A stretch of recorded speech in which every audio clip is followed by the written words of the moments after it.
When we say human potential, unleashing human potential, it is not about reaching the peak, it is a trajectory. Because what our life is a combination of a certain amount of time and energy. Time is rolling away for all of us at the same pace. If you sit, it rolls away, if you sleep, it rolls away, if you do something, it goes away, if you don't do anything, it goes away. You're happy or miserable, it goes away. Time is running out for all of us. So it's only the energy that you can do different things with. If you bring your energies to a certain level of intensity and possibility, what somebody does in 10 years, you may do it in 1 year. This means if you live here for 100 years, it feels like in people's impact that you have created, it feels like you lived here for 1,000 years, simply because you have managed your life energies in a certain way. So for me, a human being impactful means, how conscious have you become? This is very important. Because if you're in compulsive cycles, then your energy gets wasted in so many things. If you observe people in a day, let's take 24 hours, in that anyway most people by prescription in America they sleep for 8 hours. So 8 hours means 1/3 of life is gone. In the remaining 2/3 they have to eat, they have to, shower, bathroom, this, that, all this, another 2-3 hours gone. So literally 50% of life is gone, daily basis, just for basic maintenance of this life. 50% of the time is gone in maintenance, remaining 50% what they have. If you look at every single move that they make with their body, their thought process, their emotions, you will see a whole lot of it is happening in compulsive cycles. Or in other words, if you are little sensitive to life, you will realize you are the biggest issue in your life. So this is one thing that I'm trying to do with people, that you are never the issue in your life. I'm not the issue. My thought, my emotion, my body is never the issue. My thought, my emotion, my energy and my body are my instruments of function. They are not impediments in my life. But I would say for 90% of the human beings, their own body, then the compulsions of the body, the compulsions of their thought, the compulsions of their emotions are ruling them most of the time. The notion of the difference between pain and suffering I thought was very useful. See, pain is physiological, it's there. If there is no pain, most people would not even know how to protect themselves. See, just because there is no pain in this, see what all you have done to it. Isn't it? See, there is no pain in this. So that's why you took it off. If there is no pain in your nose, maybe you would have taken it off. Because there are many advantages. You will take in about 22% extra oxygen if you just remove this one thing, contraption.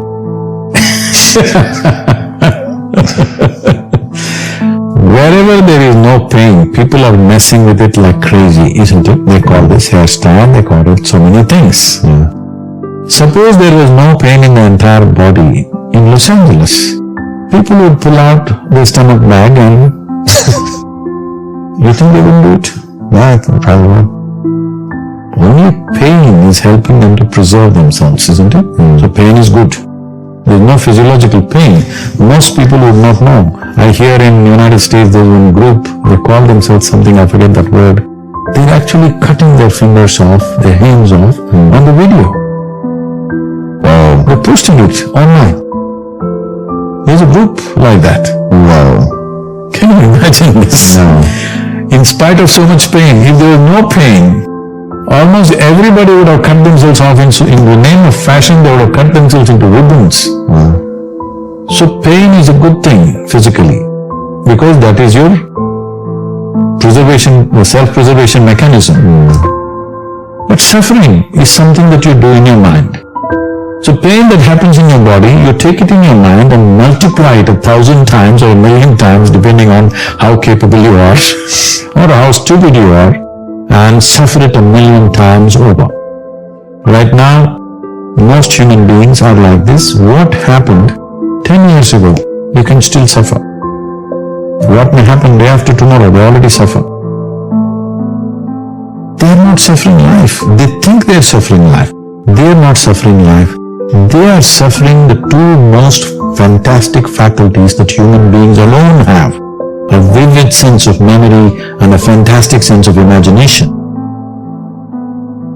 The survival process has become easier than ever before. Believe me, in the morning if you need a bucket full of water, if you had to walk a mile to the river to get one bucket of water, and your family needed 25 buckets of water, you would have no time to mess yourself. Now you have a lot of time to mess yourself because our survival is better organized than ever before. Another thing is, most human beings do not know how to manage their biochemistry without physical activity. I have seen a whole lot of people, particularly teenage boys and girls between the ages of 12 and 16, who come to me with some severe, violent problems within themselves. If you leave them like that, they may kill themselves or kill somebody else. They're in that kind of state. Many of them have even killed their parents, it has happened all over the world. And in 2017, when I came to know that in India, which is not so much suicidal in that sense because there's a huge family support and stuff like that, in spite of that, in 2017, 18,600 children below 18 years of age committed suicide, out of which 7,200 are below 15 years of age. So 12, 13, 14-year-olds who must be bubbling with life or wanting to take their own lives. Why? Obviously we're doing something fundamentally wrong with the society, isn't it? Yes. Our goals and our stupid ideas of what is success is driving them nuts. Because we are trying to use our children like racehorses. That's interesting. And when you say that as something that represent us, that we've turned into something amazing, or in what way are they like racehorses? See, when you understand life as a race, if you're in a race, what's the objective? You must reach the finish line quick, isn't it? Yes. What is the finish line of your life? Death. There you have it. This may not be a conscious process, but life within you is understanding it like that. When you see, you must understand this, whether you are conscious of it or not, any human being. Right now, if you make yourself miserable, you must understand you are sending a message to every cell in the body that I don't want to live. You might not have articulated it in your head yet, but when you become miserable, you notice suddenly your body seems heavy and it's like, doesn't want to get up from this chair. Have you seen this? Yes. When you're happy, you're willing to bounce at everything and do everything, bend backwards if necessary. Why this is happening is the message has gone to every cell in the body, this guy wants to die. They're all thinking, okay, what can we do to help him? But by then, of course, you'll recover. So you want to die, you want to live, you want to die, you want to live. The body is getting confused because you must understand this is a very intelligent body. It's taking instructions from you. Every cell in the body has an enormous sense of memory and intelligence. If you keep sending wrong messages, if they act, you're dead. Because you're sending contradictory messages, you're not dead, you're half dead. You can give it any number of exotic names. Essentially, you have turned your intelligence against yourself. This is supposed to work for you, but now you've turned it against yourself, it's working against you. Perception happens to you in 5 different dimensions. Seeing, hearing, smelling, tasting, touching. This is how you're perceiving life. This data has gathered within you. Only because this data has gathered within you, now you're able to walk on a round planet which spins. It's not a small thing. It is not a small thing that you're able to walk on a spinning round ball. Because all this data has gathered through 5 senses, it is not intellectual information, but it is a perceptual information. If this information is not there, you won't be able to walk actually. You will not be able to walk straight. This is what is happening for people when some people lose their memory and things like that. Suddenly they become unstable in their body because some of the data is gotten disconnected with their system. So, this data that you perceive is most important. That's what a child is all the time drinking up everything. You see how the child is looking at everything? Because he wants to drink up as much data as possible, because instinctively he knows without the data, he will not be able to function. So how attentive you are, how attentive your eyes are, how attentive your ears, nose, tongue and touch is, accordingly you have that much, usable information. So why one person is more efficient? Well, you are an athlete. Why one person is able to catch a damn ball, another person can't catch the damn thing? Why is it? Because that level of attention of exactly how that ball will behave, how you can anticipate where it will go, this is not there. Intellectually, suppose you have a PhD in football, you think you can play football? If you have a PhD, I think you need to experience it as well. If you just study it only, yeah. No, that is not experience, it's perception.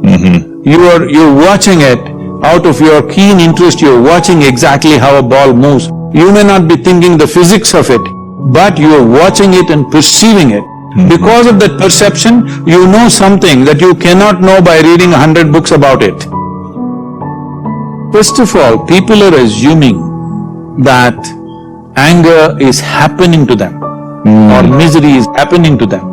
No, this is exactly what I said earlier, maybe I didn't articulate it fully. No, you are creating anger, you are creating misery, you are creating joy, you are creating whatever. All this is happening from within you. But human experience is happening from within us, isn't it? Right. Whether it's love or hate or anger or misery or joy or anything is only happening from within us. Right. The simple question I am asking is, what happens from within you? Should it happen your way or somebody else's way? It should happen your way. Of course, because the world will never happen your way 100%.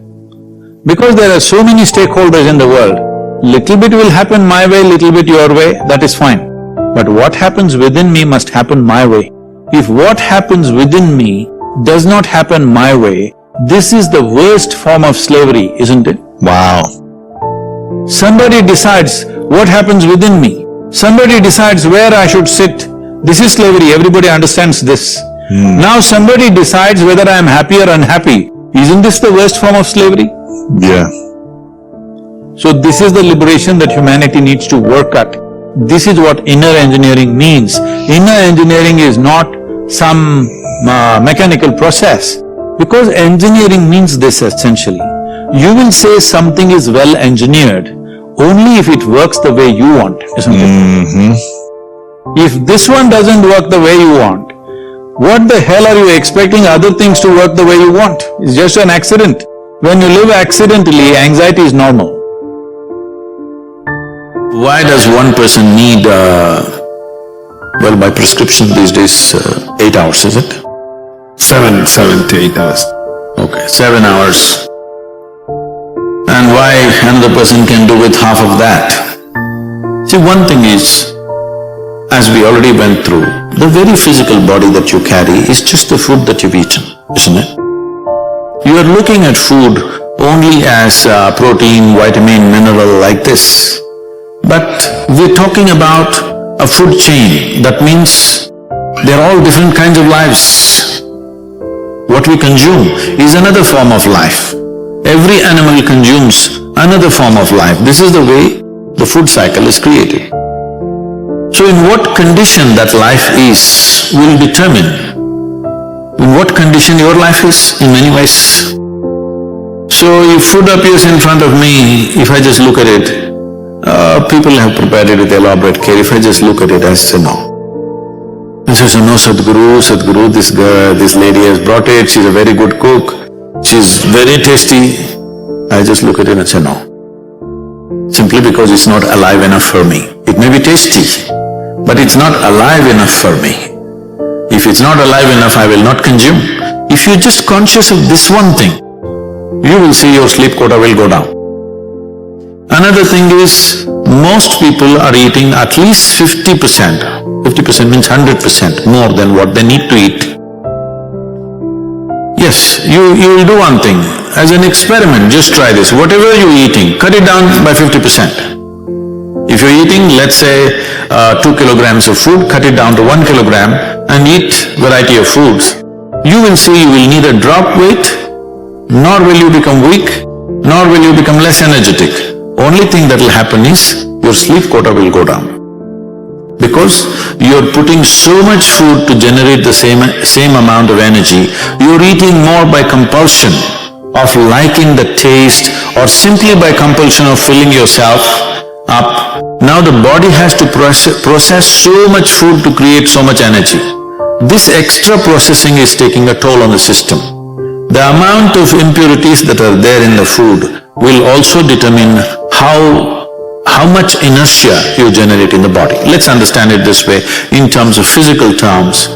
What sleep means is inertia. Right now you're dynamic, this is life, inertia sets in. When inertia goes beyond a certain point, that's death. But sleep is a certain kind of death, but it is offering you rest. So restfulness is very important. What is being restful means is, if you sit here, if you are at total ease, you will see the body is naturally restful. If you have noticed on a particular day, you are very happy, on that day you don't need much sleep or food, have you noticed this? That's all you have to do. If you remain very joyful every moment of your life, the food will come down, sleep will come down, naturally. It's time to understand all the problems of individual nature are generated from within. And we don't have to solve problems that we create, we just have to dissolve. Problems that you create, you don't have to solve. If there is a problem in the situation, yes, we have to solve. But you have a problem within you, solution is not what you need, solution is madness. Solution means, for an illusion, you're creating an illusory solution, something that you make up. For that, you create one more solution that you made up once again. No. You just have to turn off the problems. Going through a certain drama, only thing is you're a lousy director. That's all there is. Instead of improving your direction, now you're trying to find a solution for a situation in a drama. It's like people watch a cinema and come home and they have big arguments about what happened there. So, the thoughts and emotions that you create, you don't have to find any solution for it. If you just turn it off, it's gone. If you find solution, you moving towards insanity. Because you create a ghost and you create a ghostbuster. The ghosts that you create, you must learn to play with them. I'm saying if nobody willing to play with you, you have to play with somebody, right?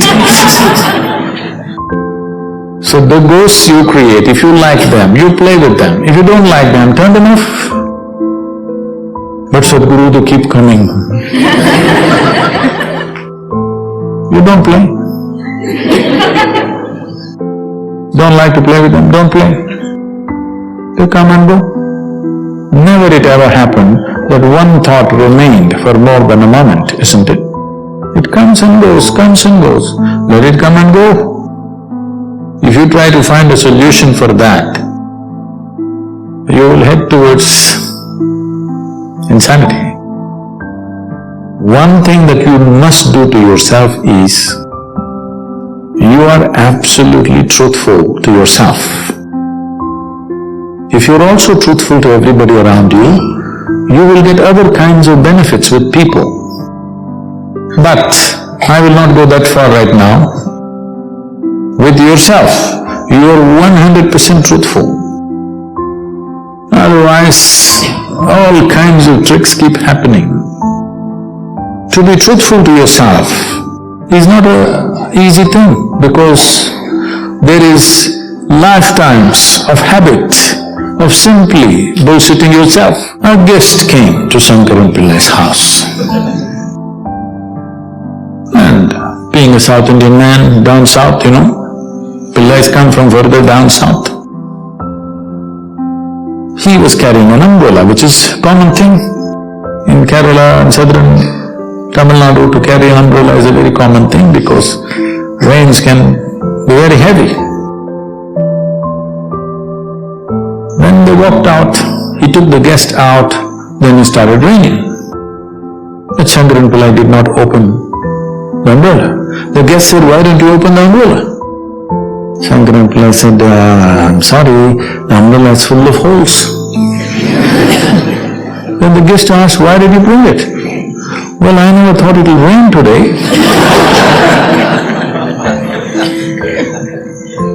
A whole lot of people are like this. They think somebody else has to catch their lice. This will take a long time because someone else catching your lice will take lifetimes. You must catch them. You should not let your chickens pass. To become 100% straight with yourself, it'll take a certain amount of application.